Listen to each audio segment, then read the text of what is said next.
à tous et bienvenue à cette séance du séminaire. Donc aujourd'hui, nous accueillons Pierre Zaouy qui enseigne la philosophie à l'Université Paris Diderot toujours. Vous êtes membre du Centre international d'études de la philosophie française contemporaine et directeur de programme au Collège international de philosophie de 2004 à 2010, c'était. Ouais, c'est ça.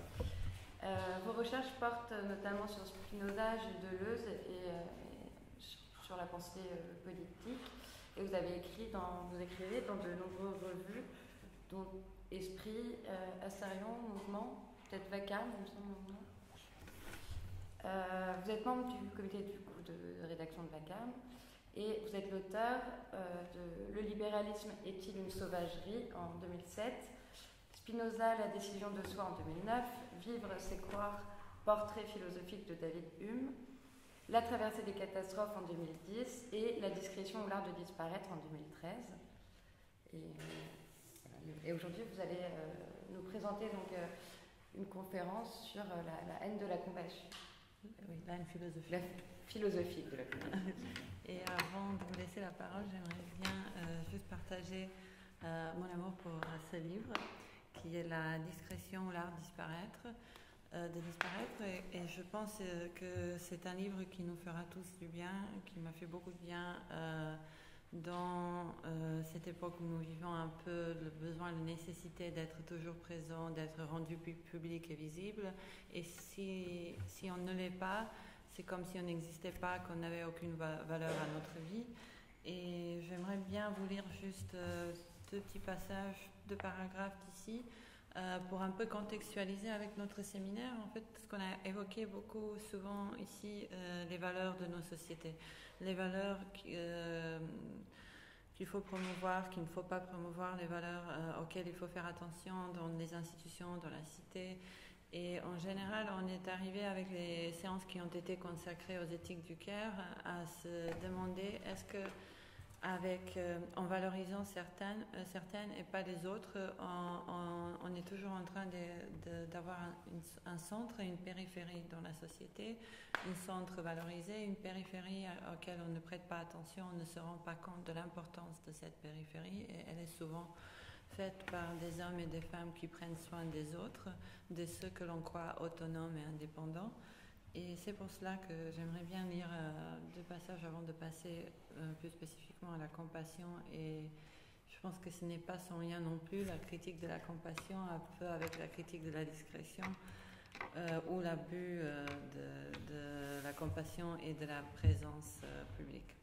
Donc la toute dernière page du livre dit on peut dire, on doit même défendre ardemment que les âmes discrètes sont les fondations du monde. Sans elles, plus rien n'existe, sinon des miroirs vides. Sans elles, plus rien ne tient, sinon des matières sans forme. Et le jour où de telles âmes disparaîtront, pour de bon, non plus cycliquement comme elles l'aiment, mais définitivement écrasées par un système monstrueux d'omnivisibilité, le jour donc où il n'y aura plus que de la lumière et des chambres d'écho, et plus de yeux en retrait et plus d'oreilles impersonnelles à l'écoute, il est à parier qu'il n'y aura plus personne de tout et plus de monde de tout. Donc ici, nous avons évoqué le livre déjà de Guy Debord, La société du spectacle, et comment la manière aujourd'hui de présenter la souffrance, en fait, au lieu de mobiliser la compassion, elle la rend complètement impossible. Elle crée une sorte d'image déshumanisée de l'autre, et donc une image auquel on ne peut pas s'identifier, et l'impression que la souffrance est omniprésente, que ça ne sert à rien de réagir, que nous seuls on ne peut rien faire.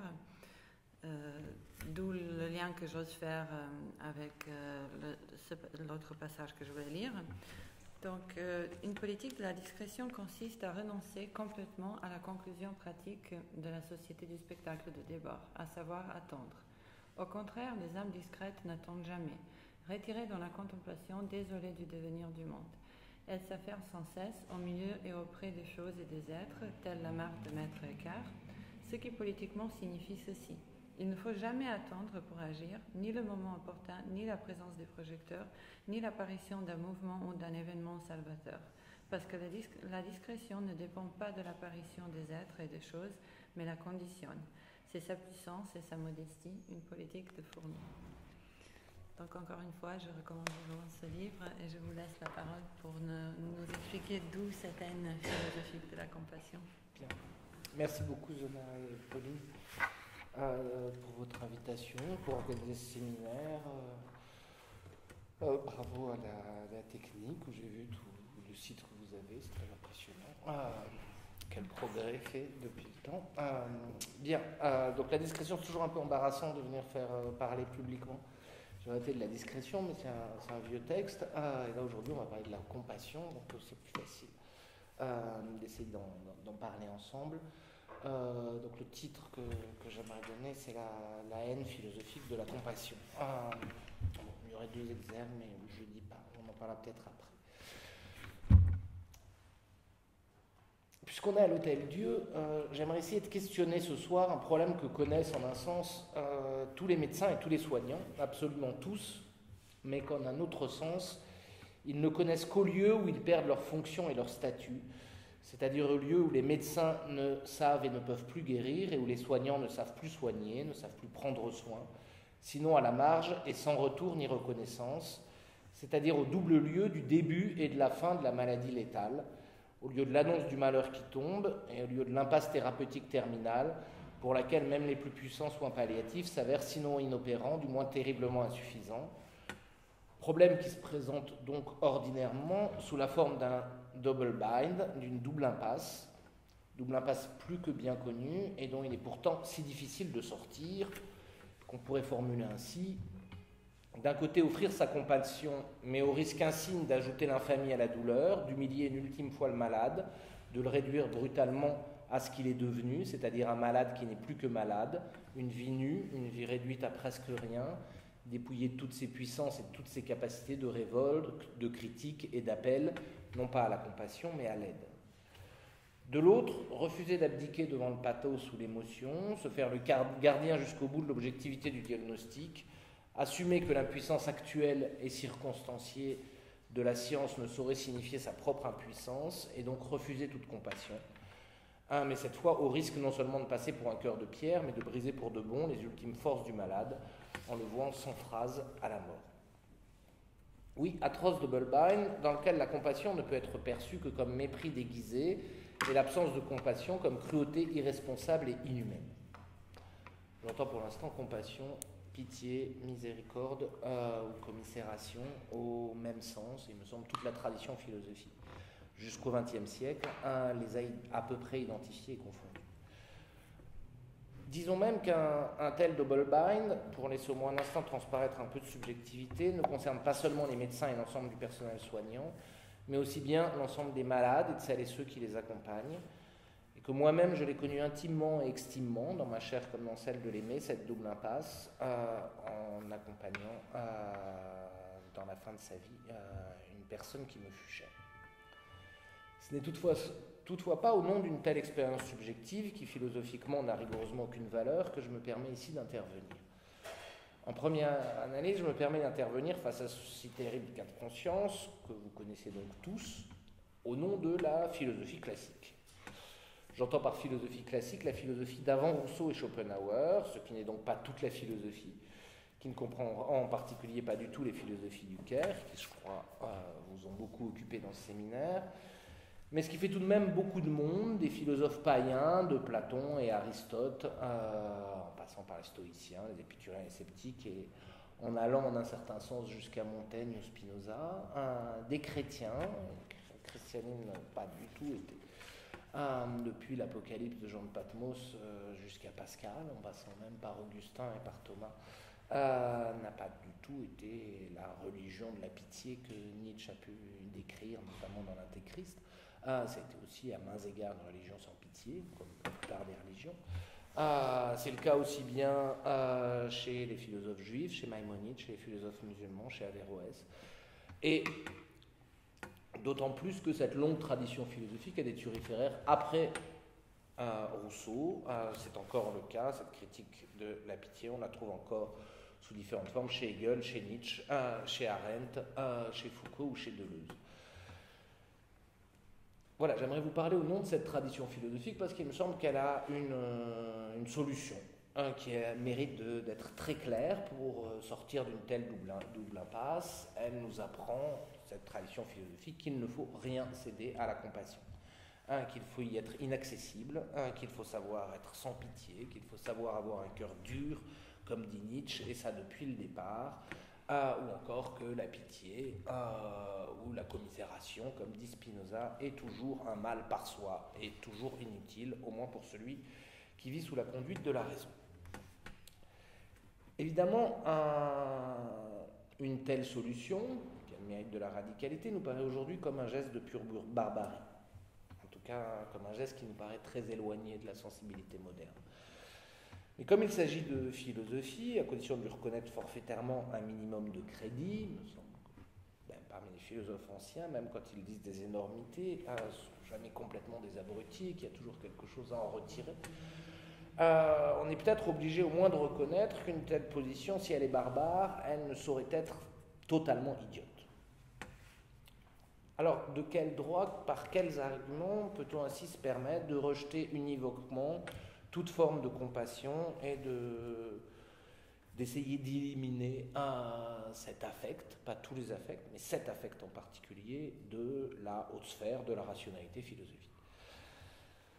Donc ce sera ma première question, qui évidemment, c'est la première à laquelle j'essaierai de répondre, qui sera suivie d'une seconde, puisque j'appartiens à la sensibilité de mon siècle, et qui sera de s'interroger sur quel point aveugle, je crois qu'il y en a plusieurs, se fonde un tel droit à ne pas compatir. Commençons donc par la première question. Pourquoi la compassion ou la pitié, encore une fois, entendons les deux comme confondus par la tradition, et qu'on peut définir simplement comme la souffrance subie devant le spectacle de la souffrance d'autrui, a-t-elle été rejetée univoquement par toute cette philosophie classique dont je viens de vous parler? Plutôt que de tenter une lecture historique et chronologique qui est toujours présomptueuse, puisque nul ne connaît toute l'histoire, et lecture qui risquerait d'autant plus d'atténuer le scandale de certains arguments par la patine d'un temps lointain, on va parler de vieux philosophes, je préfère vous faire une présentation logique des principaux arguments qu'on peut tirer d'une telle tradition. En l'occurrence, il me semble qu'il y a 5 grands arguments contre la compassion. Et que si on veut soutenir une signification politique à la compassion, il faut pouvoir répondre à ces 5 arguments.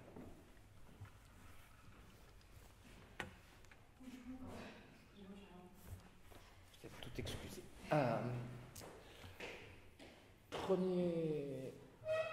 Premier argument, qui en un sens paraît le plus facile à démonter, on verra après, mais qui à d'autres égards est sans doute, de manière assumée ou non, sans doute le plus commun à toutes les critiques de la compassion, c'est cette idée que la pitié ou la compassion dévirilise, que la pitié est une passion de femme.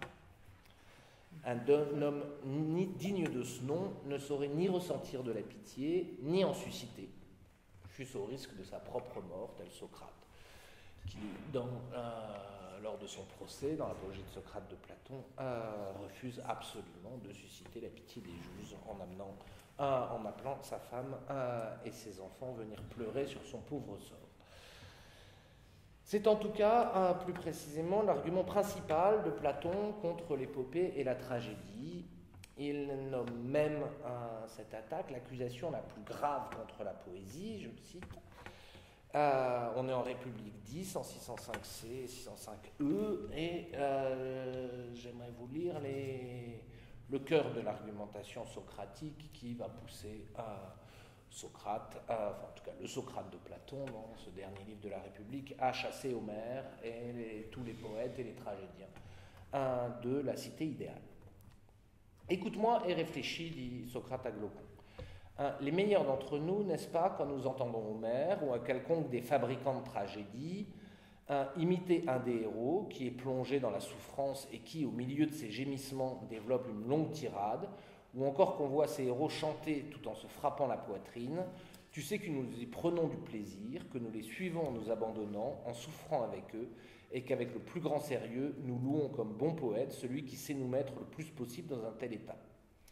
Oui, je le sais, répond Glaucon, comment pourrais-je l'ignorer? Mais quand à l'un d'entre nous survient un chagrin qui lui est personnel, tu penses bien qu'au contraire, nous cherchons à faire belle figure par l'attitude opposée, consistant à être capable d'endurer calmement, dans l'idée que c'est le propre d'un homme, tandis que l'autre attitude, celle que nous louions alors, est celle d'une femme. Oui, je le pense bien, dit-il. Alors, dis-je, cet éloge est-il admissible qui consiste, quand on voit un homme tel qu'on ne daignerait pas être soi-même, on en aurait honte, à y prendre du plaisir, au lieu d'en être dégoûté et en faire l'éloge. Non, par Zeus, répond Glaucon, cela me semble guère raisonnable. On saurait donc être plus clair, la pitié n'est pas le propre d'un homme, la pitié c'est le propre d'une femme. La femme, chez Aristote comme chez Platon, est essentiellement définie par l'épitumia, ce qui est sous le thumos, sous le cœur, c'est-à-dire le bas-ventre. Encore une fois, la femme, dans le traité de biologie d'Aristote, si le monde avait été parfait, la femme n'existerait pas. Un tel argument conduit avant de le démolir, parce que quand même il le mérite, mais un tel argument conduit d'abord à au moins deux remarques. D'abord, il faut remarquer que le virilisme philosophique que revendique ici Platon n'est pas qu'un simple trait culturel, impensé, qui serait déposé dans le texte philosophique, comme c'est toujours le cas, et qui serait propre au fond aux sociétés misogynes de l'époque.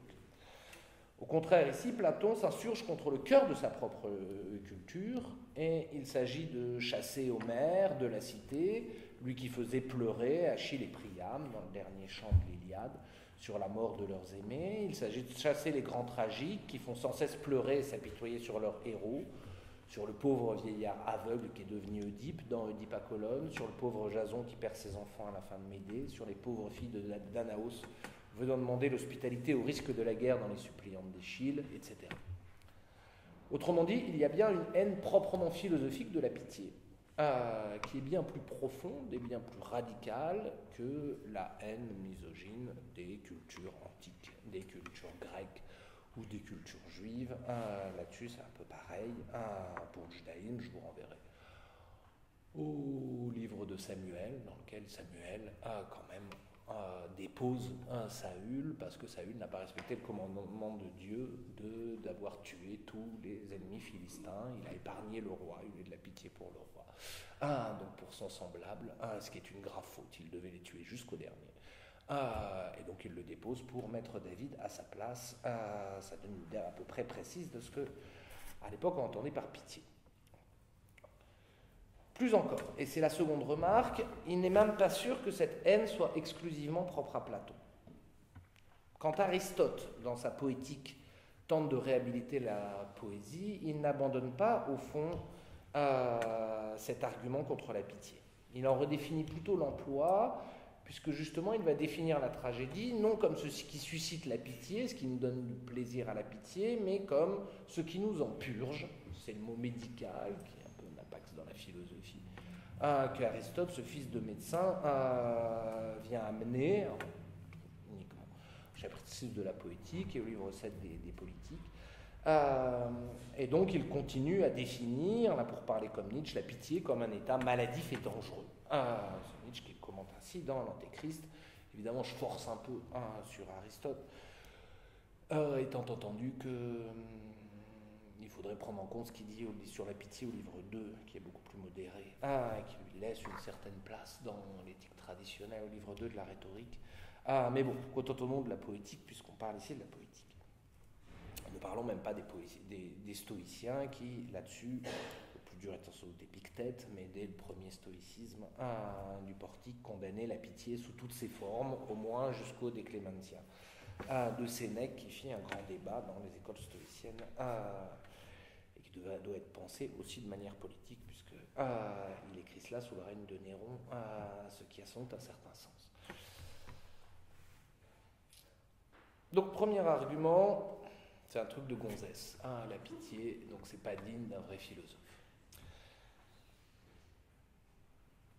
Si on regarde bien, au chapitre 2 de son essai sur la Révolution, Hannah Arendt a presque à un moment le même argument. Deuxième argument, parce que tout de même on ne peut pas vraiment comprendre celui-là, qui semble si stupidement viriliste, si on ne le rapporte pas au fond de la question que pose la République, c'est-à-dire la question de l'organisation juste de la cité.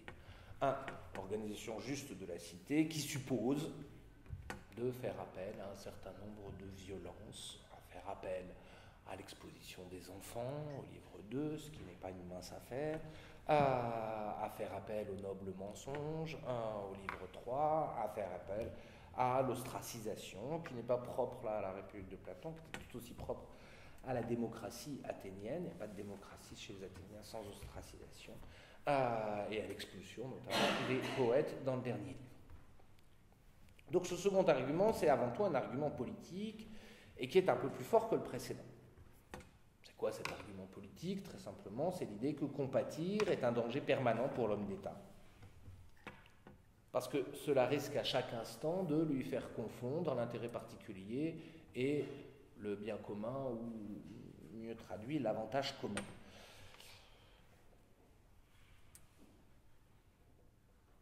Cela risque plus encore à chaque instant de l'empêcher d'user de ces armes nécessaires à la politique, que sont la sélection, la contrainte, le mensonge, l'exclusion, etc.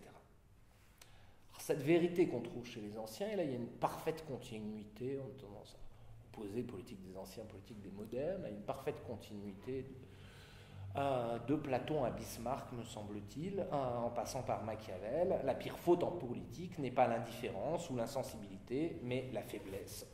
Et c'est pourquoi la compassion est au fond le plus grand danger du bon prince. Mutatis mutandis, on pourrait dire que cet argument politique vaut aussi pour les politiques de la santé ou pour la médecine. Est-ce que ce ne serait pas une faute de risquer de se laisser briser par le malheur irrémissible d'un seul, au lieu de s'occuper de tous ceux qui pourraient encore être soignés?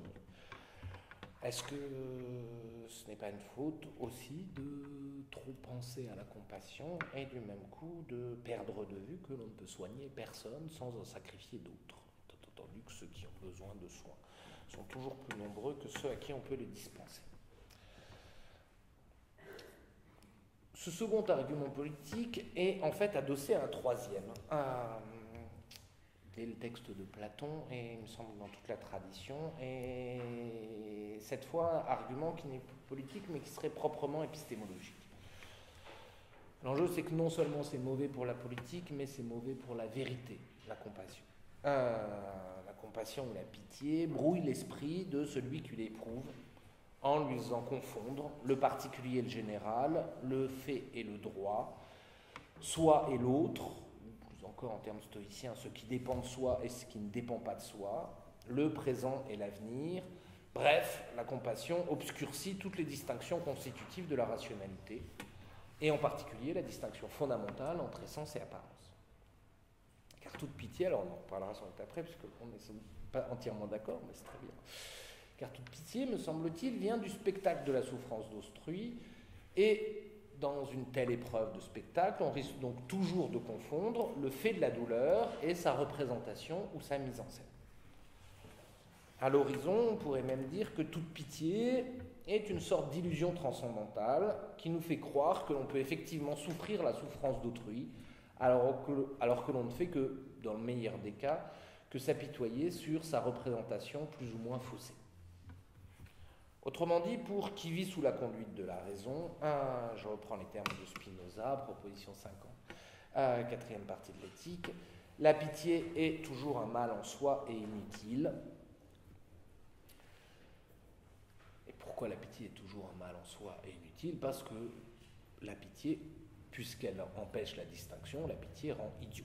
L'intelligence étant toujours du côté de la distinction et la bêtise du côté de la confusion. Plus précisément, la pitié fait perdre de vue ce que Pascal appellera la raison des effets, c'est-à-dire le calcul rationnel de ce que l'on est en droit d'attendre de telle ou telle action, et qu'elle peut donc à chaque instant nous faire n'importe quoi. En l'occurrence, expérimentalement, on peut s'en convaincre assez facilement, il arrive souvent qu'emporté par sa compassion, on baisse les bras alors qu'il était encore possible d'agir. A l'inverse, il arrive tout autant que l'on s'épuise dans des formes d'acharnement thérapeutique inutiles, des formes d'acharnement pédagogique quand on est prof, qui ne font qu'apporter de la souffrance à la souffrance. Ou encore, il arrive que l'on se consacre corps et âme au comédien gémissant, alors que le stoïcien du lit d'à côté aurait bien davantage besoin de nos soins.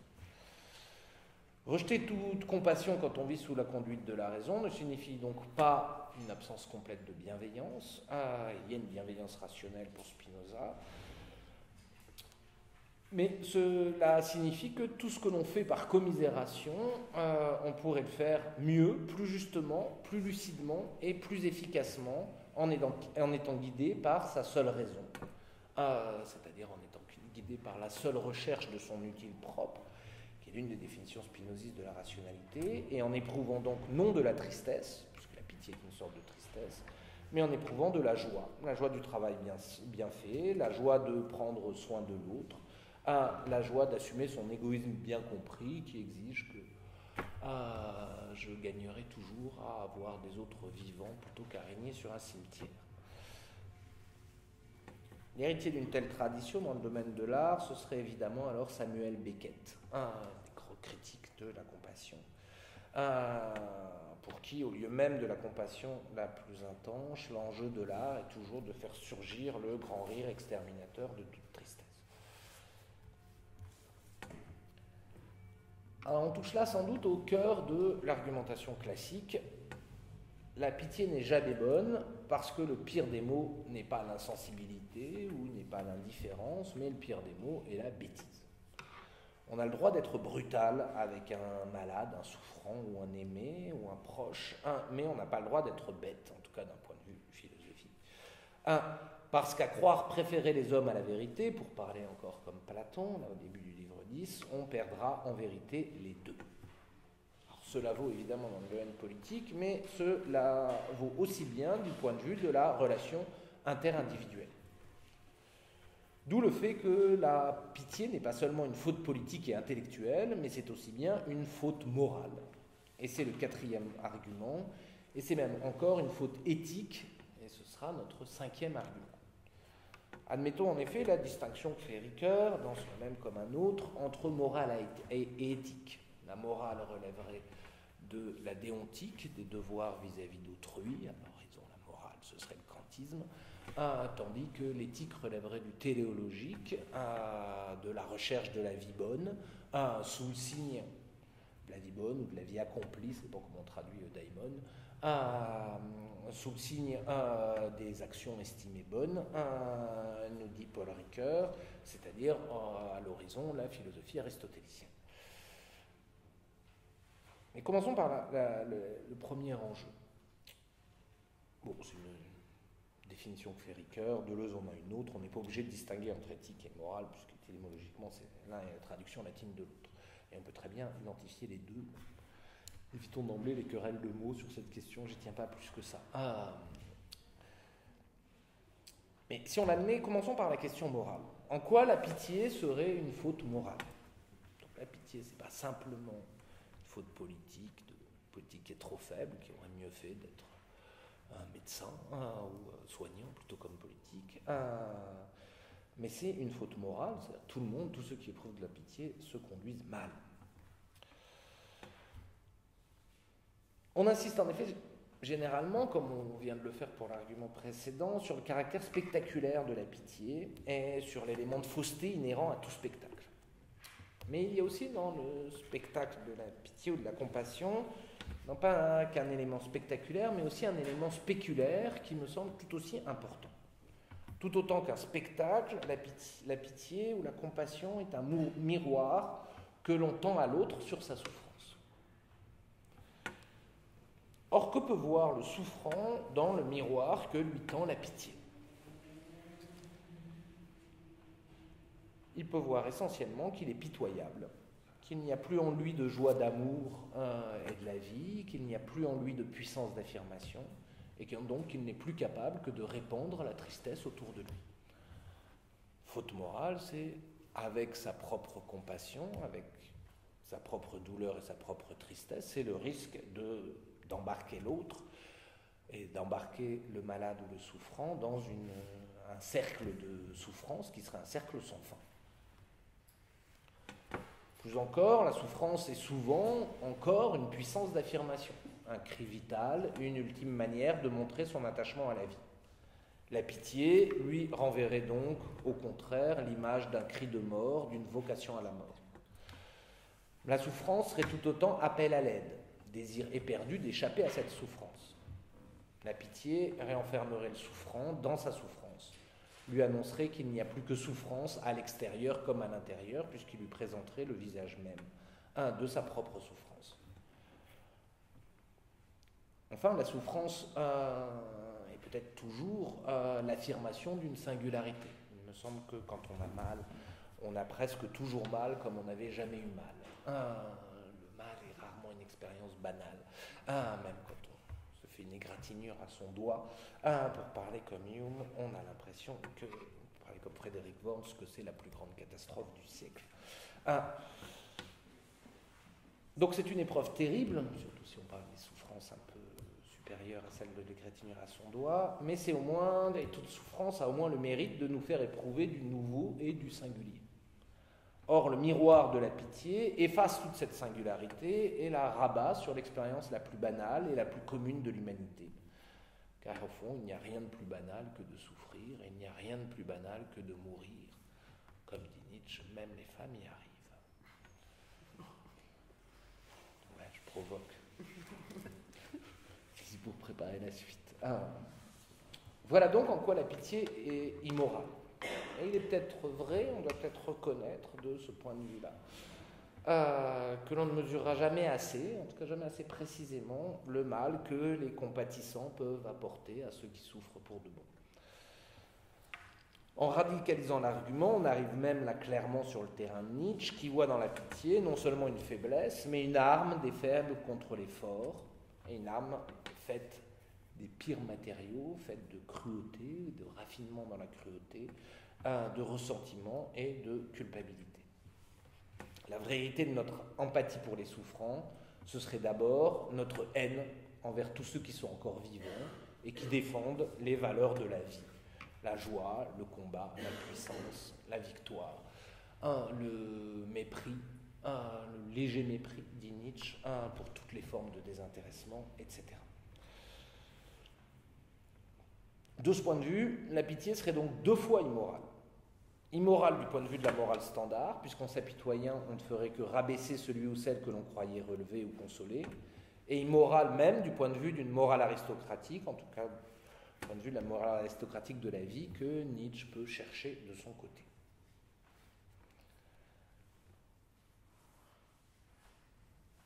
Enfin, cinquième argument, il n'y a pas qu'autrui que l'on blesse avec sa pitié, mais aussi soi-même.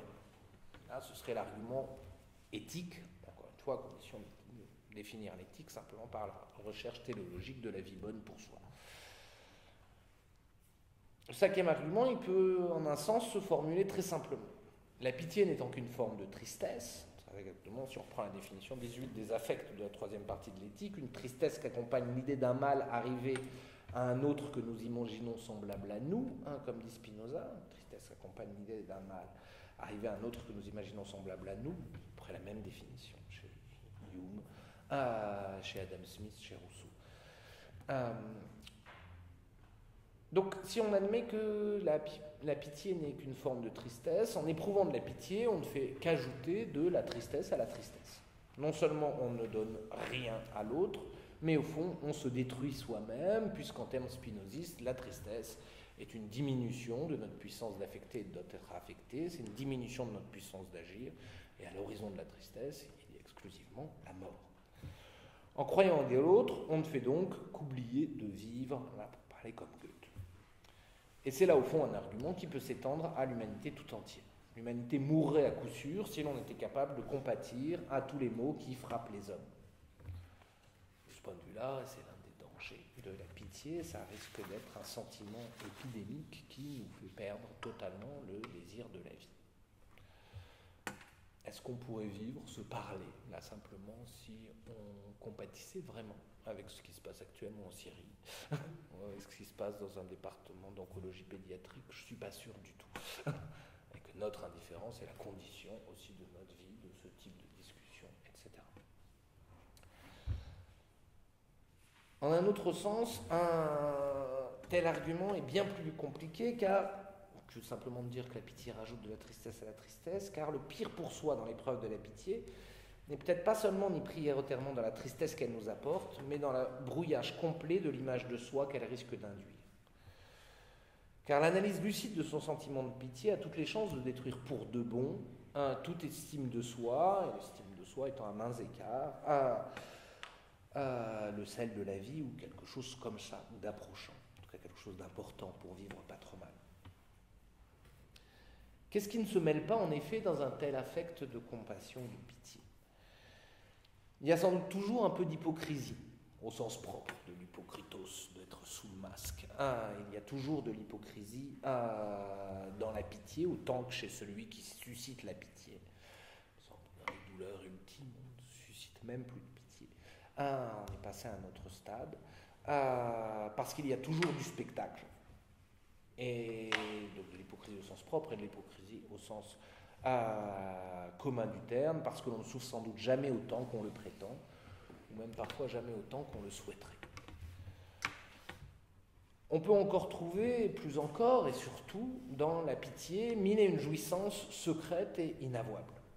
La jouissance égoïste de ne pas être effectivement à la place de celui qui souffre, la jouissance narcissique d'être quelqu'un de bien et qui sait prendre soin des autres, la jouissance décadente d'éprouver une expérience un peu vive et à peu de frais, la jouissance cruelle de voir l'autre souffrir, la jouissance haineuse de culpabiliser celles et ceux qui ne souffrent pas, etc. À ce niveau, l'analyse spinoziste est peut-être trop simple parce que la pitié n'est pas un affect simple. La pitié peut être un tissu d'affect inavouable, masqué derrière un affect plus ou moins avouable et encore avouable depuis peu. En ce sens-là, elle ferait bien plus que nous affaiblir d'un point de vue éthique. Elle risquerait peut-être toujours et à chaque instant de briser tous nos forces de vie en montrant notre vrai visage, celui d'un monstre incompréhensible.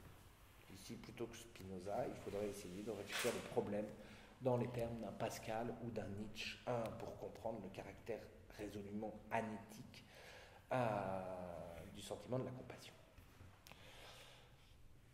On pourrait encore multiplier... Il faut qu'on s'arrête à quelle heure?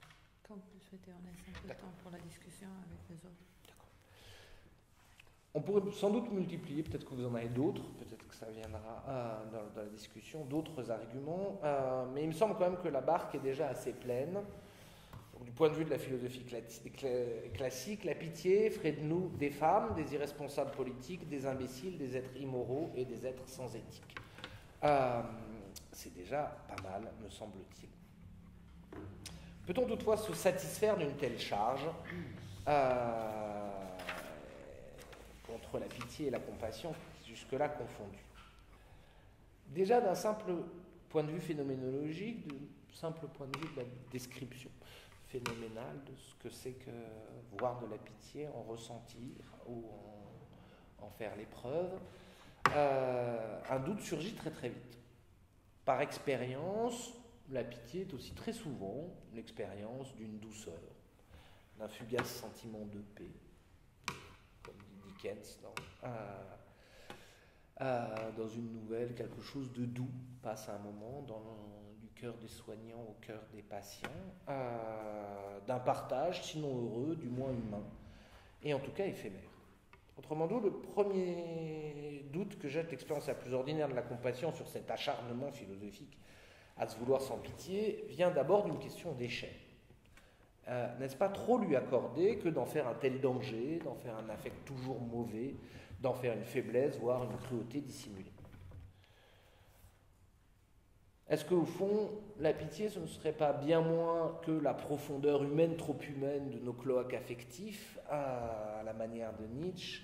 Est-ce qu'elle ne ferait pas que nommer plutôt la surface humaine, très humaine, de nos éphémères solidarités?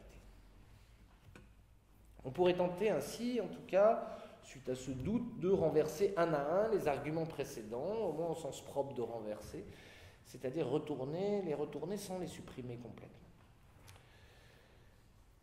car elle est retournée un à un, car au fond, ils ne me semblent pas tous guidés par un seul point aveugle, mais par une kyrielle de points aveugles, ou en tout cas de points bornes, de points semi-voyants, qui font que ces arguments ne parviennent pas à nous convaincre, et aucun d'entre eux jusqu'au bout.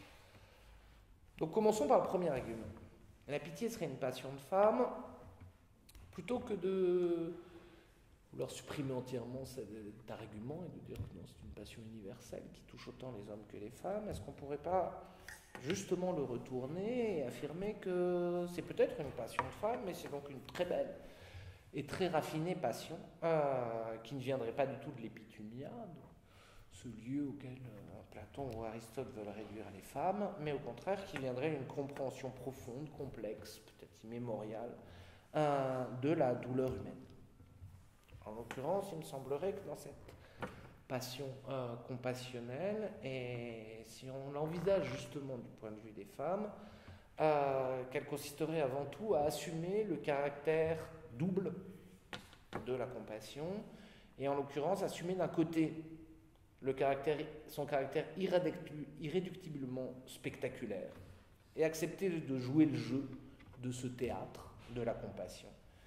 Ce serait là toute la sagesse des pleureuses, qui au fond consisterait non pas à rabattre la tragédie sur le banal, mais au contraire à transfigurer le banal par un nouveau sens tragique. De ce point de vue-là, des grands critiques de la pitié à la suite de Nietzsche et de Deleuze, on ne peut pas s'empêcher de penser à son aveu dans l'Abécédaire: si j'avais pas été philosophe, j'aurais été pleureuse. Donc d'un côté, assumer ce théâtre irréductible de la compassion, de l'autre côté, le déchirer. Et le déchirer justement en s'afférant aux tâches obscures. Compatir, c'est d'abord faire la toilette, donner à manger, ranger, prendre la main, embrasser, au lieu de réfléchir à l'infini ce théâtre de la compassion et l'émotion qu'il peut ou qu'il risque de susciter. De ce point de vue, il me semble que ce sont les mâles philosophes, mâles avec un accent circonflexe, bien plus que les femmes, qui se comportent en bourgeoises soucieuses de leur apparence. Rappelons-nous quand même les mots de Platon: on cherche à faire belle figure.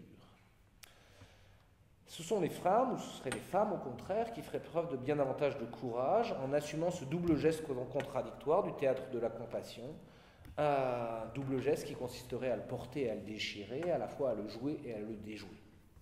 Autrement dit, pour parler comme Lacan dans le séminaire 20, même si on est un homme, on n'est pas obligé d'être con, c'est pas moi qui parle comme ça, c'est Lacan, on peut être aussi bien du côté des femmes, c'est-à-dire du côté de ce que Lacan appelle le patou, et en particulier ici du côté de l'acceptation que l'on peut être quelque chose pour l'autre sans être tout pour lui, ni son sauveur, ni son bourreau.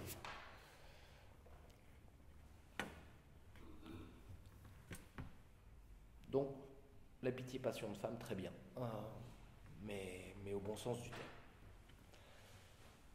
Renverser le second argument, celui politique, est en un sens le plus facile.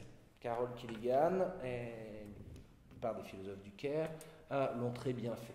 Le mépris du soin, de la sollicitude, de la compassion, de la sensibilité en général relève presque toujours non seulement d'une politique aristocratique, mais de la réduction d'une telle politique au seul art royal, au seul art de la domination. Si l'on se veut donc démocrate, il faut accepter une conversion du regard et voir dans le soin sensible et compatissant non pas la mise en danger de la responsabilité, mais le premier geste fondamental d'une politique authentiquement démocratique, d'une politique qui a renoncé à tout art royal et qui commence dès la première rencontre avec autrui, au moins si on définit la démocratie au sens de Jacques Rancière, c'est-à-dire l'égalité de n'importe qui, avec n'importe qui. Bon, là-dessus, il y a un certain nombre de textes qui lient sollicitude et démocratie, notamment une conception post-rawlsienne, on pourra rentrer techniquement dans les choses si vous voulez, de la justice sociale. Renverser le troisième argument, celui épistémologique, est sans doute plus difficile. Et plus difficile tant c'est à mains égards le plus fort de nos 5 arguments. Comment nier en effet que la pitié est source perpétuelle, y compris en soi-même, de confusion et qu'elle nous rend un peu idiots. Sauf que là encore, si on retourne l'argument sans le supprimer, il s'agit avant tout non pas de nier ce fait, non pas de nier la part d'idiotie qu'il y a dans le sentiment de compassion, mais de l'assumer. Et plus précisément d'assumer que tout acte de soin présuppose peut-être toujours une part irréductible d'ignorance et d'idiotie. Parce qu'on ne sait jamais d'avance ce qui est soignable et ce qui ne l'est pas, comme on ne sait jamais d'avance les effets exacts que pourront produire nos soins. C'est vrai pour les soins, c'est vrai pour la culture en général, les œuvres de culture en général. Il n'y a pas de connaissance adéquate du mal, disait Spinoza. Ce que l'on peut pas dire, il faut le taire, écrivait encore Wittgenstein. Les philosophes ont toujours voulu imposer le silence à l'ignorance. Mais peut-être que c'est peut-être de cela que découle leur absolue nullité, pour penser les expériences limites d'extrême souffrance entre la vie et la mort. Au contraire, il me semble que tout soignant ordinaire sait bien que même face à ce que l'on ne peut pas dire, en l'occurrence le caractère à jamais impartageable et incompréhensible de toute douleur singulière, on peut encore faire quelque chose et parler quelque chose. Ce que l'on ne peut pas dire, on peut le parler. Devrait-on répondre à Wittgenstein ? On peut bavarder, on peut offrir un geste de tendresse, on peut offrir un sourire, un bavardage qui est plus sage que toutes les recherches de mots authentiques qui sans doute n'existent pas sur cette question. Autrement dit, s'il est sans doute vrai qu'il n'y a pas de connaissance adéquate du mal, on peut parier qu'il y a un certain rapport adéquat à cette connaissance inadéquate. On peut savoir agir en situation d'ignorance et en particulier agir avec un tout autre tact et une toute autre finesse que simplement de promettre des résolutions en ligne droite que nous propose Descartes et en un sens avec lui tous les philosophes rationalistes. Quand on ne sait pas, dit Descartes, il faut prendre une résolution et s'y tenir. Ce qui me semble dans les problèmes de soins d'une effarante bêtise. Quatrième argument, renverser l'argument moral, en fait, un tel renversement découle du renversement de l'argument précédent. Car il est assez aisé, au fond, de dire ceci. Certes, la compassion peut faire souffrir, et certes, on ne saurait compatir sans assumer une certaine part d'idiotie, mais on n'est tout de même jamais obligé de n'être que compassion, comme on n'est jamais obligé d'être complètement idiot. Ce qui est insupportable sans doute dans la pitié, c'est son double caractère spéculaire et mensonger. Mais il existe aussi des formes de compassion légères et fugaces qui permettent de passer de l'autre côté du miroir, qui permettent de passer de l'autre côté du mensonge, celles justement qui sont propres aux gestes du quotidien, aux paroles sans poids, à l'humour, à l'affairement matériel. De ce point de vue, sans doute que la confusion classique entre pitié, commisération et compassion devient intenable. Peut-être pour aujourd'hui, il faut distinguer absolument entre le sentiment de la pitié et l'activité ou le comportement de la compassion. À cette aune devient en tout cas envisageable une vraie moralité de la compassion, celle qui se répand furtivement dans des gestes précis et mesurés, tout en se gardant de trop exhiber publiquement son sentiment de pitié. Moralité ordinaire qui fait pour de bon du bien à l'autre, et même moralité aristocratique qui peut élever l'autre sur le mode du « si tu me touches et mérites mes soins, c'est que tu ne vaux pas rien ». Reste le cinquième argument, mais celui-ci, je ne crois pas qu'on puisse complètement le renverser. Parce que je ne crois pas qu'il puisse exister une éthique du soin, on parle sans cesse d'éthique du care, mais éthique au sens où je l'ai définie, c'est-à-dire que dans le soin, quand on s'engage dans la voie du soin, il faut peut-être renoncer à la recherche de la vie bonne. En un sens, cela va de soi. Admettre qu'il n'y a pas de soin sans compassion, c'est admettre qu'il n'y a pas de soin sans souffrance, et donc renoncer d'avance au modèle antique de la vie bonne, libérée de toute douleur, qui est toujours un modèle autarcique, soit la cité autarcique platonicienne, soit le jardin d'Épicure, soit la forteresse intérieure des stoïciens. Mais dans tous les cas, ce modèle autarcique n'a peut-être et ne peut plus avoir cours dans un monde moderne où chacun est voué au grand vent de la douleur des autres. En un autre sens, le problème est sans doute plus compliqué, parce qu'on pourrait aussi bien soutenir qu'une recherche personnelle du bonheur est l'une des meilleures conditions pour produire des êtres capables de compatir le plus finement et le plus efficacement avec ceux qui en ont besoin. Mais est-ce toujours le cas ? Qu'est-ce qui fait les meilleurs soignants ? Les bienheureux ou les âmes brisées ? Vraiment, je ne sais pas. Notamment personnel. Je me rends compte il y a quelques années avec l'écrivain Chris Adams, je ne sais pas si vous voyez qui c'est, qui est un médecin, un oncologue pédiatrique américain, qui était un être absolument merveilleux et totalement détruit, marqué en tatouage sur son corps tous les enfants qu'il a perdus, et qui semblait, j'en suis sûr, être un soignant exceptionnel, mais au prix d'un sacrifice extrêmement lourd aussi. On était très loin de la vie bonne des anciens. Que dire pour conclure? D'abord, il faut reconnaître que je n'ai pas tout à fait tenu ma promesse initiale. Je vous avais promis de vous sortir, grâce à la philosophie classique, de ce double bind de la compassion et de vous ramener au port serein de la rationalité apathique. Dans les faits, je n'ai fait que vous reconduire en pleine mer et au fond vous replonger dans notre impasse initiale, sans réponse décisive. À maints égards, le nœud gordien, je l'ai peut-être fait que le resserrer. Donc ça peut vous paraître comme une résolution au fond bien normande, bien molle et bien tiède. En un sens d'accord, une critique philosophique, en un autre sens, bon, on est moderne, on n'est pas obligé d'être philosophe au sens ancien. Il faut s'adapter.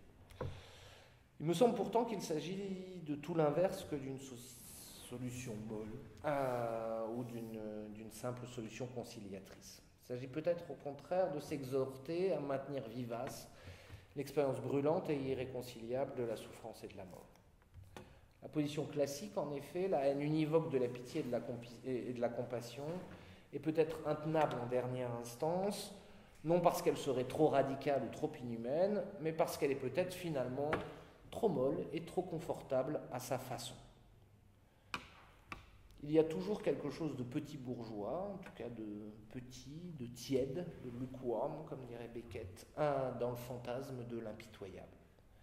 Sous ces allures de brute apathique vouée à la seule vérité, le médecin qui se croit stoïcien ou sceptique n'est peut-être qu'un bourgeois qui se protège. À rebours, le soignant empli de sollicitude et de soucis de l'autre est peut-être le même bourgeois qui se protège tout autant, quoique avec d'autres manières et d'autres syllogismes. Autrement dit, le vrai courage consiste peut-être à ne jamais vouloir sortir d'une telle alternative entre subjectivité compatissante et objectivité apathique.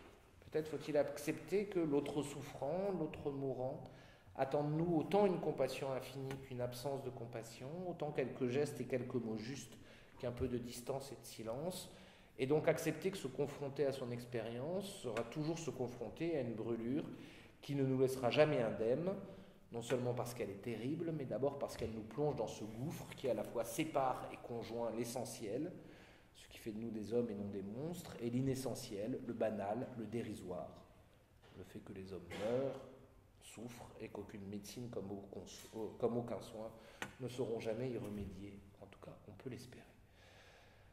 C'est donc accepter que soigner n'est pas sauver. C'est accepter qu'au plus haut lieu de son savoir, celui qui sépare la vie de la mort et la souffrance du plaisir, le médecin, le soignant, l'accompagnant, est toujours nu, voué à part égale à l'absence de compassion qu'exige son statut de technicien ou les soucis matériels auxquels il doit répondre, et à la compassion infinie qu'exige son statut d'être humain, impuissant et idiot.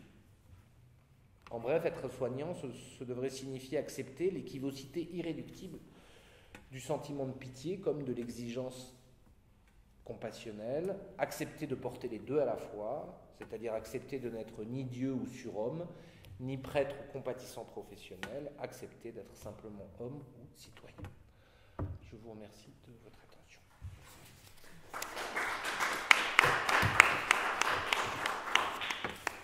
Je suis ouvert à toutes vos questions, remarques, objections.